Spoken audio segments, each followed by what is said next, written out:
2000 வருடங்கள் உலகில் இல்லாதிருந்த இஸ்ரவேல் தேசம் மீண்டும் உருவாக்கப்பட்ட போதே ஒரு மத தலைவராக இருந்த அயத்துல்லா ஹமேனி இஸ்ரவேல் தேசத்தை கடுமையாக பகைத்தான்.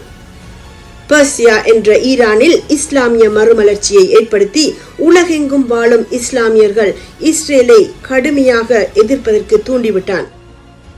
அதே பெர்சிய மண்ணிலிருந்த அவனுடைய மகனாகிய அலி ஹமேனி மிக பழைய அமலேக்கிய ஆவியுடையவனாக இருந்து இஸ்ரவேல் தேசத்தை உலக வரைபடத்திலே இல்லாதவாறு அழித்துவிட பயங்கரவாத குழுக்களையும் அணு ஆயுதங்களையும் உருவாக்கி இஸ்ரவேல் தேசத்துக்கு பெரும் அழிவுகளை ஏற்படுத்தி வந்தான். எனவே இஸ்ரவேலின் பரம எதிரியான ஆமான் என்ற பெயரை தன் பெயரில் கொண்ட ஹமேனியை பெஞ்சமின் என்ற பெயருடைய இஸ்ரவேலின் பிரதமர் ஆமானின் அழிவை கொண்டாடும் பூரீம் என்ற அதே பண்டிகையில் இரக்கமில்லாமல் அழித்தொழித்தது எவ்வளவு ஆச்சரியமானது!